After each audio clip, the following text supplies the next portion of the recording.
Julia Roberts a tourné le dos à son frère, qui s'est senti amèrement trahi. Eric menait une dure bataille avec son ex, Kelly, pour la garde de leur fille Emma. Mais au lieu de le soutenir, Julia a pris le parti de son ex. En fait, elle a même aidé à financer les frais juridiques de Kelly. Eric ne pouvait pas pardonner à sa petite sœur, surtout après ce qu'il avait fait pour sa carrière. Les frères et sœurs ne se sont pas parlé pendant les 10 années suivantes. The last I heard from was at my birthday party, just after Pretty Woman was out, and I said, "What do you do to your hair?" And she told me, "I've done this for Tinkerbell, why can't you be supportive? I hate you, I hate you." Plus jeunes, ils étaient inséparables.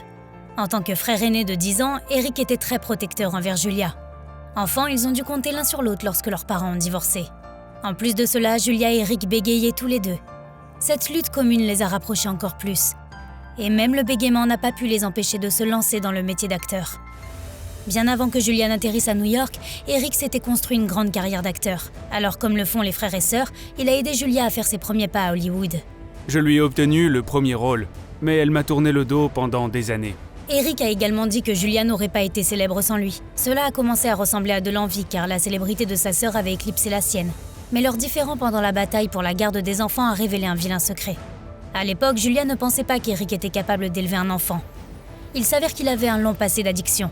6 ans avant l'affaire de la garde, Eric a été arrêté pour possession de substances illégales. Il a également eu un accident de voiture alors qu'il était défoncé, qu'il a plongé dans le coma pendant 3 jours. Eric a dû réapprendre à marcher et à parler. Et ce n'est pas tout. Dans les années 90, Eric a également fait l'objet de multiples accusations de violence domestique.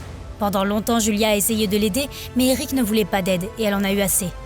Eric a fini par écarter toute sa famille et a failli perdre sa carrière aussi. Finalement, sa femme Elisa lui a posé un ultimatum. It became a choice. And it was like, Or Eliza. yeah, it's like, this is awful. What are you doing? It's me or the Après une lutte acharnée, Eric a finalement réussi à mettre fin à sa dépendance grâce à une cure de désintoxication. Cependant, la jeune Emma n'était toujours pas prête à faire confiance à la promesse de sobriété de son père. Quant à sa sœur, il semblait qu'Eric et Julia ne se réconcilieraient jamais. Elle ne l'a même pas invité à son mariage, de peur qu'il ne fasse des histoires. Finalement, seul un miracle pourrait les réunir à nouveau. Et c'est ce qui s'est passé. Julia a donné naissance à des jumeaux. Quand Eric lui a rendu visite à l'hôpital pour déposer des cadeaux, il ne s'attendait pas à être pardonné. Mais il a fondu en larmes lorsque Julia l'a accueilli à bras ouverts dans la chambre. Eric était inondé d'amour fraternel et aventulaire. Et c'était comme si le temps s'était figé. Avec le recul, Eric comprend maintenant pourquoi sa sœur lui a tourné le dos autrefois. J'étais épuisant à côtoyer. Je me plaignais, je faisais des reproches, j'étais incapable de prendre du plaisir. Toutes les personnes de mon entourage avaient besoin d'une pause, et Julia en faisait partie. Aujourd'hui, le duo frère-sœur passe des vacances ensemble et s'échange des emails. De plus, il adore le lien particulier qui unit Julia et Emma.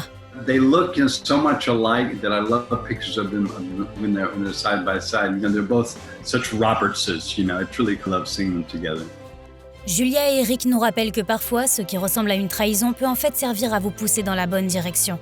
Et au final, la famille représente tout.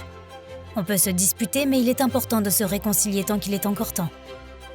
Pardonnez-vous les uns les autres.